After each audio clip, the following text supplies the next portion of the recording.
नमस्कार, मैं हूं इंद्रजीत और आप देख रहे हैं बुक्स न्यूज। उत्तर प्रदेश में 19 फरवरी से शुरू हो रही 10वीं और 12वीं की बोर्ड परीक्षाओं को लेकर एक ऐतिहासिक फैसला सामने आया है। मुख्यमंत्री योगी आदित्यनाथ की शुभकामनाओं के बीच शिक्षा विभाग ने मूल्यांकन प्रक्रिया में एक क्रांतिकारी तकनीकी बदलाव किया है, जो छात्रों के चेहरे पर मुस्कान ला सकता है। परीक्षा केंद्र पर ही होगी डिजिटल स्कैनिंग। इस वर्ष एक नई पहल के तहत छात्रों की उत्तर पुस्तिकाएं, आंसर शीट्स अब लंबी यात्रा करके मूल्यांकन केंद्रों तक नहीं जाएंगी, बल्कि उन्हें परीक्षा केंद्र पर ही डिजिटल रूप से स्कैन किया जाएगा। सूत्रों के मुताबिक परीक्षा खत्म होने के तुरंत बाद कॉपियों की स्कैनिंग शुरू हो जाएगी। इस प्रक्रिया का सबसे बड़ा फायदा यह होगा कि परिणाम रिजल्ट के लिए अब महीनों का इंतजार नहीं करना पड़ेगा। बोर्ड का लक्ष्य है कि परीक्षा खत्म होने के मात्र कुछ ही दिनों के भीतर नतीजे घोषित कर दिए जाएं। खराब लिखावट हैंडराइटिंग अब नहीं बनेगी बाधा। अक्सर देखा जाता था कि होनहार छात्र जिनकी लिखावट हैंडराइटिंग अच्छी नहीं होती थी, उन्हें सही उत्तर लिखने के बावजूद कम अंक मिलते थे।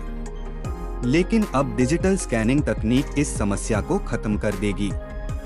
नई प्रणाली में मेन लाइन डिटेक्शन सॉफ्टवेयर और मूल्यांकनकर्ता अब सजावट के बजाय उत्तर की मुख्य लाइनों मेन लाइंस और तथ्यों पर ध्यान देंगे। सटीक उत्तर अब छात्रों को नंबर पाने के लिए पूरी कॉपी भरने या पन्ने रंगने की जरूरत नहीं होगी। प्रश्न के अनुसार सटीक उत्तर लिखने पर ही पूरे अंक मिल जाएंगे। यदि स्कैनिंग के समय लिखावट को पढ़ने में कोई तकनीकी दिक्कत आती है या गड़बड़ी होती है, तो उसे सुधारने या वेरीफाई करने का मौका भी मिल सकेगा, ताकि किसी छात्र का नुकसान न हो।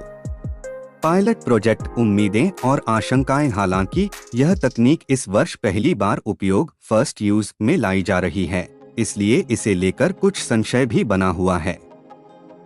विशेषज्ञों का मानना है कि चूंकि यह प्रयोग अभी नया है, इसलिए इसे पूरी तरह से सही, परफेक्ट या अचूक नहीं माना जा रहा है।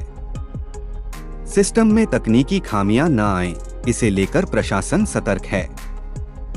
यह एक तरह का पायलट रन है, जिसकी सफलता भविष्य की परीक्षाओं की दिशा तय करेगी।